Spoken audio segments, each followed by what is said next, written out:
Welcome back to the channel, my YouTube family. How are you doing today? And after a week of frantic beta testing, the Call of Duty Modern Warfare 3 beta is no more. I've taken a little bit longer just to gather my thoughts on this, and the launch is not too far away. So I'm going to do a review today, what I thought of the beta, and therefore it will give you a feel for where the starting point is for the full release of this game. Should be good. Let's do it.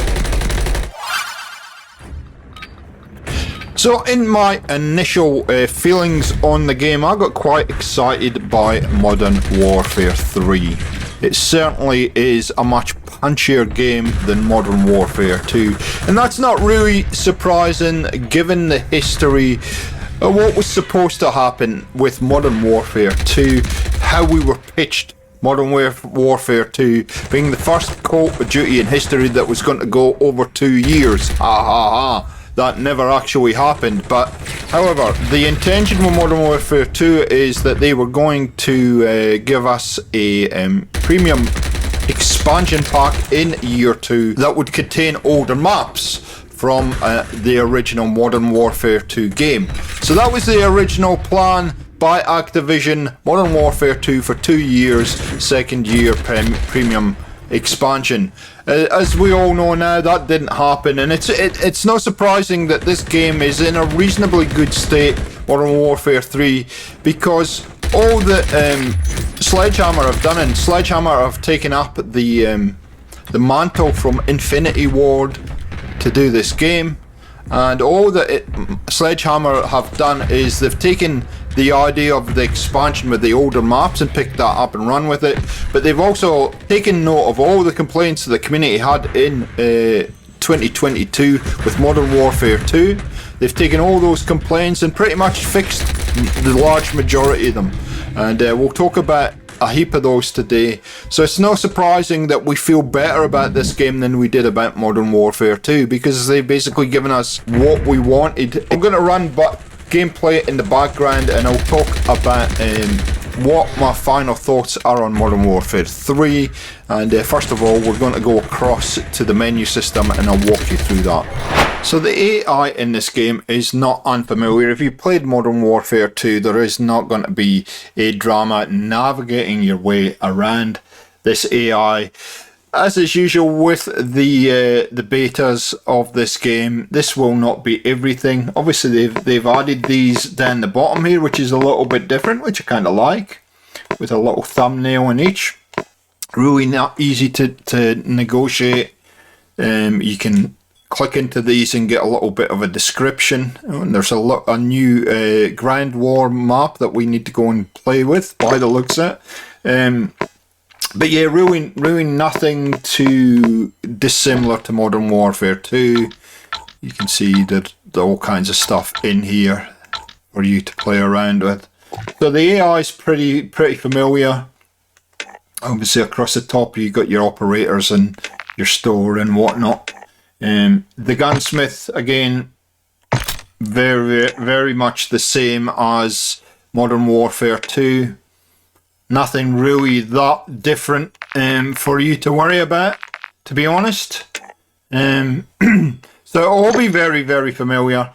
Now, of course, the perk system is completely different, with wearables rather than actual perks.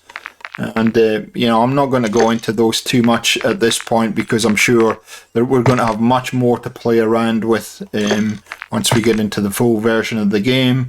But just a quick look at what you can expect to see as far as perks go and how they're laid out, and etc, etc. AI is all very familiar. We didn't get a lot of kill streaks to play around with in the beta either. I'm sure there's going to be more than that. And I've got to say the kill streaks for me were a little bit underwhelming. None of them really felt that strong. I think the only one that did feel strong, the SAE, is pretty strong. Actually, the turret is not bad this time. There's been various iterations of the turret where it's been good and it's been bad, but this one seems to be okay. And yeah, pretty stock standard kind of AI for you to play around with. And So it'll be interesting to see how all the weapons, skins, etc. from Modern Warfare 2 transition into this AI. It shouldn't be a surprise that the AI is very similar, because obviously the first time they've ever done it, they're going to transition all the stuff that you earned from the last game into this one, so it has to sort of be kind of similar. As far as the weapons go, so I did try a number of weapons over the weekend of the beta, and I've got to say the disappointing thing for me is that I just kept coming back to the same weapons all the time.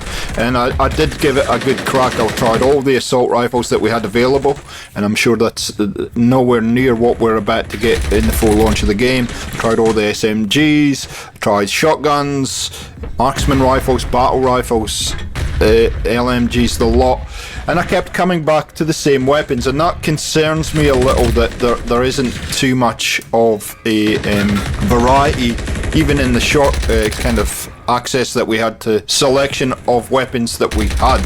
Now, the aftermarket parts that are about to be introduced in this game might make it interesting, but I'm just going to go and I'll run some footage of the setups that I was using. But basically I was using the MCW as an assault rifle, the Striker as the SMG, which is just an awesome gun. I hope they do not nerf that. Please, developers, when the full version of the game comes out.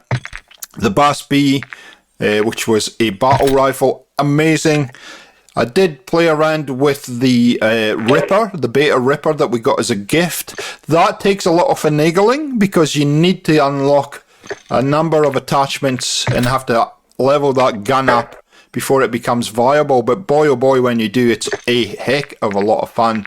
And then the Holger LMG was a lot of fun, but again, there is some pain before you get that gun to actually become viable with attachment unlocking. So those were the guns that I pretty much played around with the majority of the time, and I've got to say, just based on that, they were solid. They were solid, especially MCW and the Striker were absolutely solid guns, fantastic to play around with, and I'm sure those two guns, and the BAS-B actually was super fun.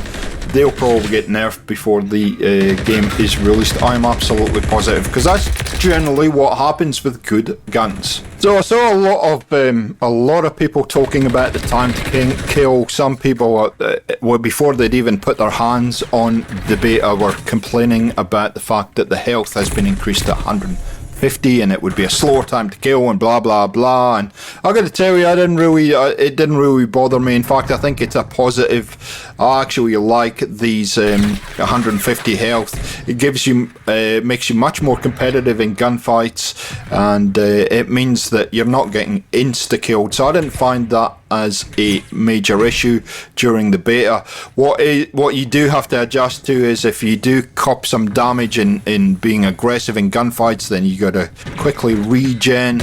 And again, battle rage might be an option to be carrying, just to get that health regen happening quicker. But you saw in the footage in Rust recently where I'd killed one player, I went to challenge another, and because my health was lower, I probably shouldn't have done that. So I'd like them to have an indicator somewhere of what my health is at any particular time, and I believe that was supposed to be in the beta, but it was bugged out or something. So hopefully they'll add that in, maybe in the bottom left corner or something, so that you can see what your actual health is. Quick check, maybe get into cover, quick regen, and then you can challenge.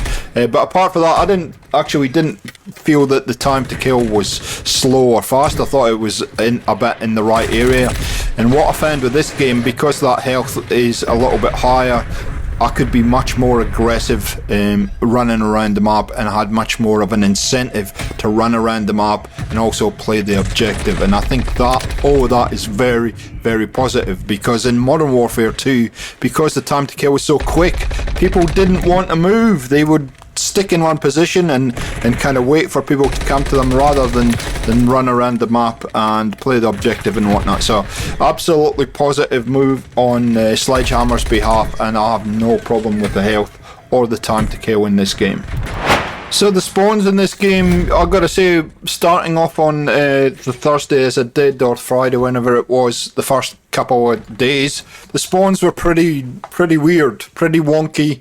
And yeah, if you want to learn about the spawns, go and check out Exclusive Ace's channel. He actually went through and analysed this to death and explained exactly how the spawns are working in the game at the moment. They were a bit wonky towards the end of the beta. I thought they were okay. You got used to them very quickly. I still like spawns that allow you to flank the enemy, and I was able to flank the enemy in this game, unlike the squad spawns in Modern Warfare 2. And the spawns in this game are not squad spawns. Yeah, they're a bit different. What kind of blows me away a little bit is the fact that all the maps that we played over the weekend were all old maps from Modern Warfare 2, and yet they've chosen to go with a completely different spawn logic to what would have been used on those maps originally, which I just it blows my mind why they would do that. In fact, it blows my mind why they have Modern Warfare 2 maps in Modern Warfare 3 remade. But anyway, never mind, that's the by. The spawns definitely improved over the weekend, but they still need a little bit of work. You know, I would have enemies spawning right in front of me and kill them straight away, and I also would be on an objective and they'd spawn directly behind me. So yeah, the spawn logic definitely needs some tweaking, but hopefully they'll get on top of that. Like I said, it did seem to improve over time in the short 4 or 5 days that we played the beta. So let's talk a little bit about skill-based matchmaking, and also was there any level of cheating that I felt during the beta. So I know from the first weekend, which was a PlayStation only weekend of the beta, that they reckoned I listened to a lot of commentators, a lot of content creators talking about how the SBMM, or skill-based matchmaking, was insane in the game, and I think they obviously tweaked that in week 2. I didn't have too many dramas. I did have a few of those kind of very sweaty matches. What I did find over the weekend is that the matches were very close and competitive, but they didn't feel, at least from our point of view, too sweaty. They felt much more of an old style Call of Duty where it was a reasonably even playing field, and it was tight matches, and those matches are a lot of fun, and they differ from kind of those matches where you're absolutely just cannot move, you're getting annihilated all over the place. Not to say I didn't have a few of those matches, but in the large majority of matches I was able to compete fairly well, whether I was on the positive or the negative side of the equation.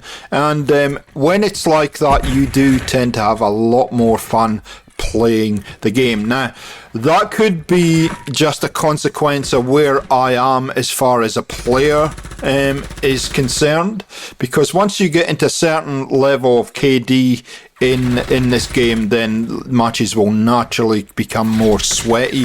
My KD is probably up around the 1.2, 1.4, somewhere in there. And usually that's where you get all the sweatiness happening, but I didn't really find that too much in this game.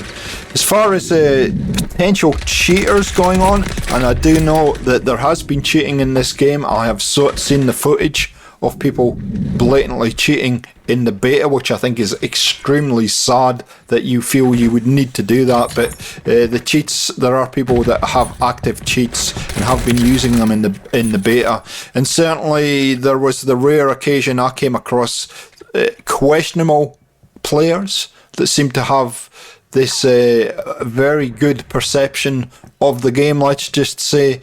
But I don't think that was too bad. There was a few occasions, but overall my experience was pretty positive.